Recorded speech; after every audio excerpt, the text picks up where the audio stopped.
Welcome back students to the video lecture series. I am Adil Mansoori from Civil Engineering Department of LG Institute of Engineering and Technology.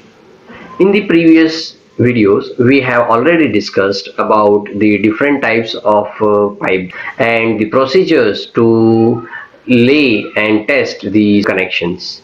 Okay, in this video, we will start with the next topic, that is the layout of the pumping station.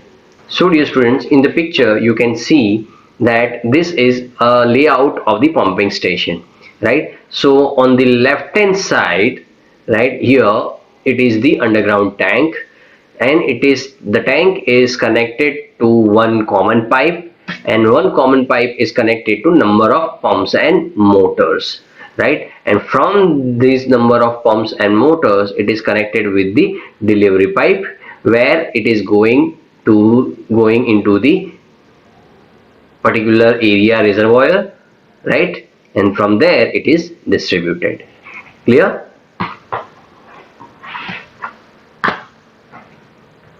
So this is the picture of a pump room, right? So here you can see this wall, right? This wall is nothing but the underground tank, underground water tank, right? That is the storage reservoir. So in the water treatment plant, after the water is completely treated and when it is ready to distribute, it is stored in the underground tank, which is known as the clear water sump. Okay, and from there, these are the number of pumps from where it is distributed to the particular area. Okay,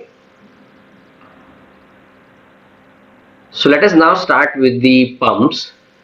The function of the pump is to lift the water or any fluid at a higher elevation or higher pressure.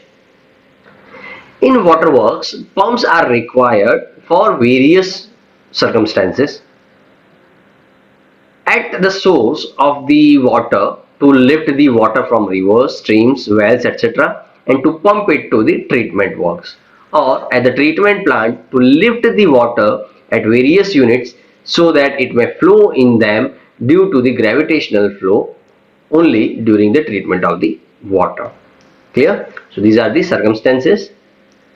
Then for the backwashing of the filters and increasing their efficiency, this will be dealing in detail later on. For pumping of chemical solutions at treatment plants, for filling the elevated distributor reservoirs or overhead tanks, to increase the pressure in the pipelines by boosting up the pressure, for pumping the treated water directly in the water mains for its distribution, right?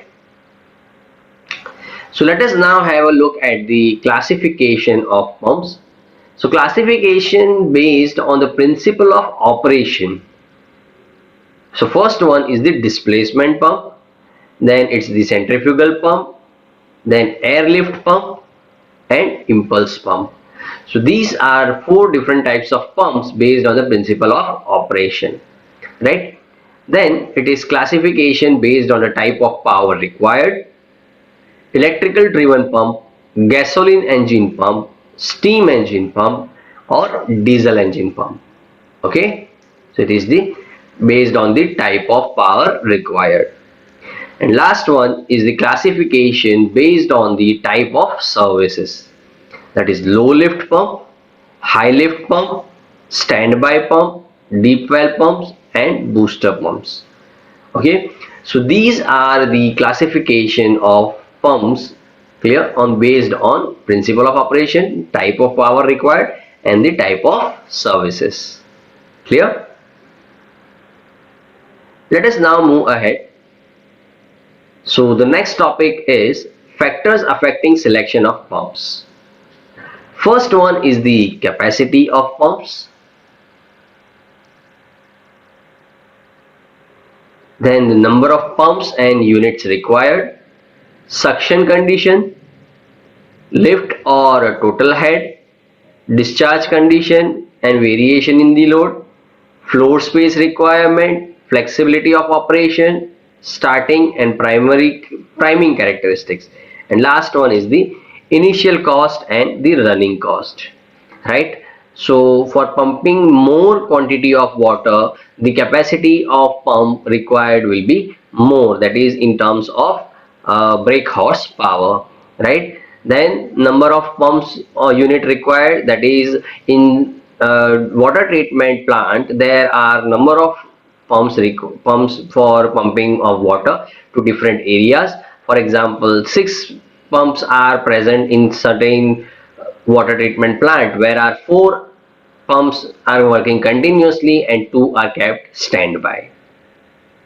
Then there is the suction condition, right? Then the lift, that is the total height or total lift that is to be carried out, right? If the lift or head is more, then the pump power required will be more, right? Then talking about the discharge condition and variation in the load, right? So if the load variation is more, then the pump will require more work to provide more quantity of water, right? Similarly, floor space requirement, then flexibility of operation, starting and priming characteristics, right? Certain pumps required priming, right? And last one is the initial cost and the running cost.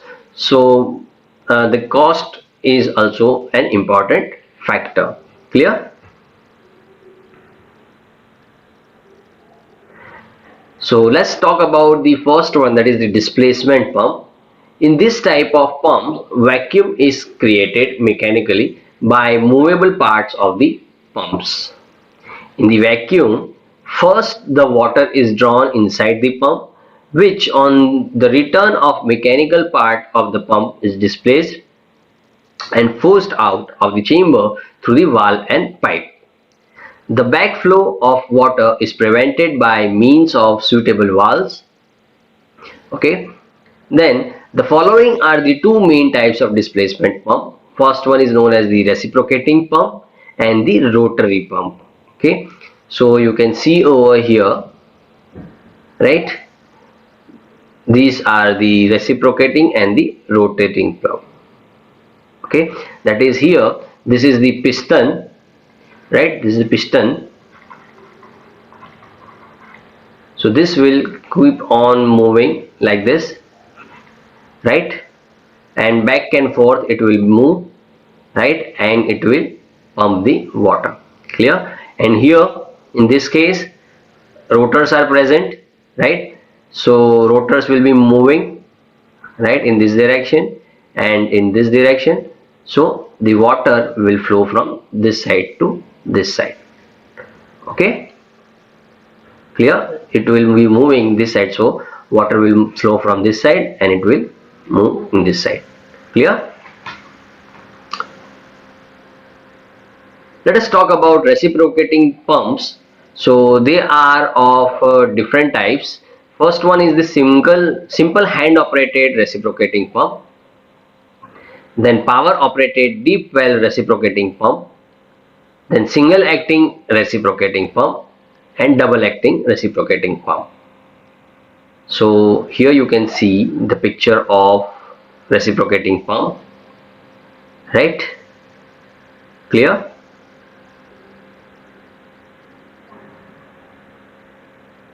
This is the manual one, right? This you must have seen near your homes.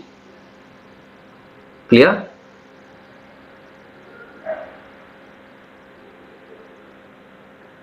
Let us talk about rotary pump with gear. Okay, so there are rotary pumps with gear and cams. The revolving blades fit closely in the casing and push the water by their displacement. The blades revolve in downward direction at the center and the water is carried upward around the side of the casing. In this way, the water is pushed through the discharge pipe and partial vacuum is created on the suction side. The intensity of vacuum mainly depends on the tightness of the parts. Okay, so you can see over here, this is the casing and these are the gears, right? So what will happen when this two cams will be moving, right, in this direction. So one will be moving in this direction and the other one will be moving in this direction. So as a result, the water will move from this side to this side. Okay, similar way in case of gears also, right, two gears will be moving in opposite vertically in the opposite direction, right. So this will lead to suction of water. Clear?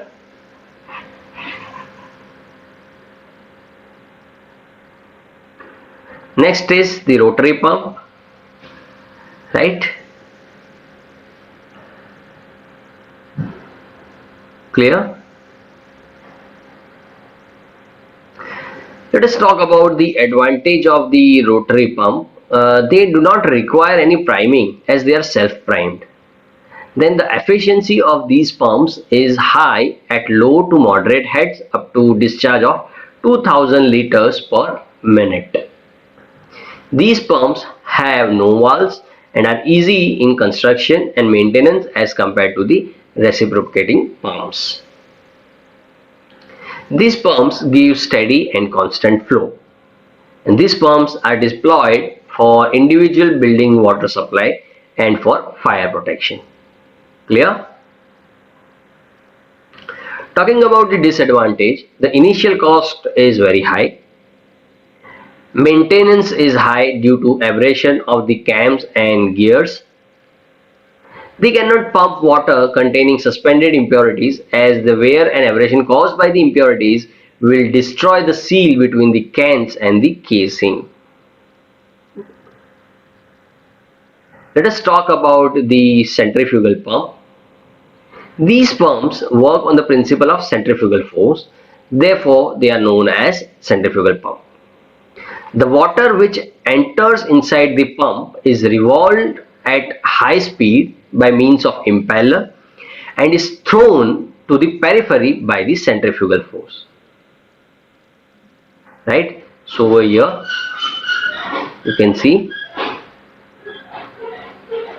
right? So water will come towards this central portion and it will be thrown to these veins, and veins will be moving, so they will throw in the radial direction. Clear?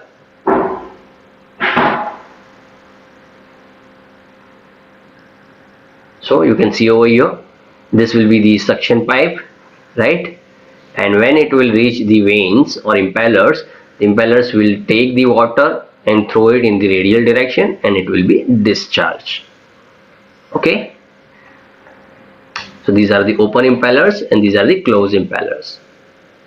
Clear? So let us now have a look at the advantages of the centrifugal pump.